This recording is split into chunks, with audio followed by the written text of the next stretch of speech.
দেশের আলোচিত ও সমালোচিত মুখ রুবায়েত ফাতেমা তনি নিজের থেকে বয়সে ৩০ বছরের বড় এক ব্যক্তিকে বিয়ে করে আলোচনায় আসেন তিনি। এছাড়া তার রয়েছে একাধিক ব্যবসা প্রতিষ্ঠান। ঢাকায় বিভিন্ন জায়গায় আছে কাপড় কসমেটিক্সের আউটলেট।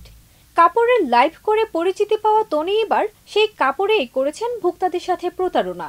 দেশের তৈরি পোশাক পাকিস্তানি বলে বেশি দামে বিক্রি করছেন তিনি। বর্তমানে সিলগালা করা হয়েছে তার আউটলেটগুলো। বিস্তারিত থাকছে ডেস্ক রিপোর্টে। চাঁদের মেয়ে জুসনামি বেদের মেয়ে না, কথা দিয়ে কথা রাখি, ফাঁকি দেই না, ওকে? এবং 100% অরিজিনাল শাড়ি দেই আপনাদেরকে, ওকে?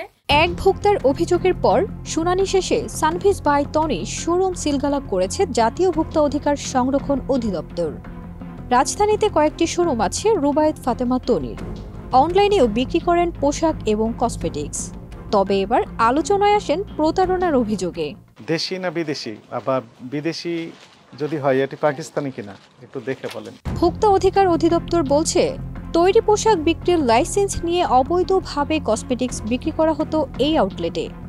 তৈরি পোশাকের মধ্যে রয়েছে গুলিস্তান, মিরপুর, সাভার ও টঙ্গী এলাকার মালামাল। গতকাল সোমবার গুলশান শুটিং ক্লাব এলাকায় পুলিশ প্লাজা মার্কেটে বিশেষ অভিযান করে জাতীয় ভোক্তা অধিকার। ভোক্তা অধিদপ্তরের সহকারী পরিচালক আব্দুল জব্বার মণ্ডল অভিযান পরিচালনা করেন। সানভিজ বাই তনি দীর্ঘদিন ধরে দেশি পোশাকগুলো বিদেশি বলে চড়া দামে বিক্রি করে আসছিল অনলাইনে এবং তার দোকানে। এমনটাই জানা গেল অভিযানে। বেশ কয়েকটি অভিযোগ এসেছে এই প্রতিষ্ঠানের বিরুদ্ধে যে পাকিস্তানি ড্রেস তারা অনলাইনে বিক্রি করে, কিন্তু ডেলিভারি দেওয়ার সময় ঠিক তারা দেশি যে ড্রেস সেগুলো পাকিস্তানি নামে বিক্রি করে আসছে দীর্ঘদিন যাবত, এবং শত শত কাস্টমার এরকমভাবে প্রতারিত হচ্ছেন।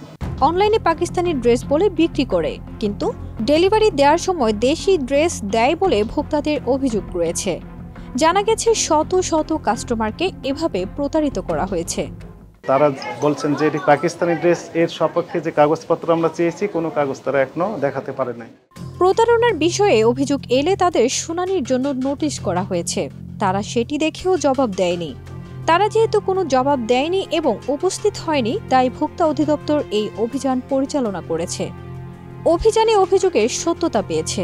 তারা পাকিস্তানি ড্রেসের পক্ষে কোনো কাগজপত্র প্রমাণ দেখাতে পারেনি। জানা গেছে তাদের শুধু ট্রেড লাইসেন্স আছে, সেটা সাধারণ পোশাক বিক্রেতা হিসেবে। শুধু বলছেন যে কাগজপত্র আছে তাদের হেডকোয়ার্টার বনানী শাখায়।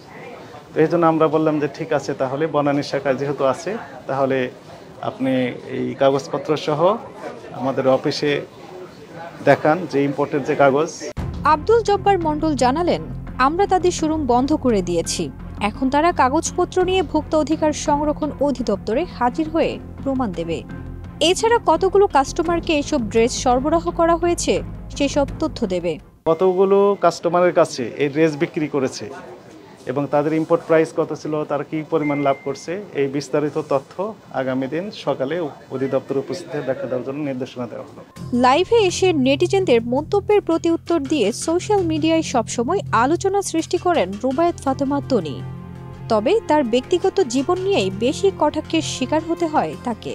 ফারজানা নিকিতা, দেশ রূপান্তর।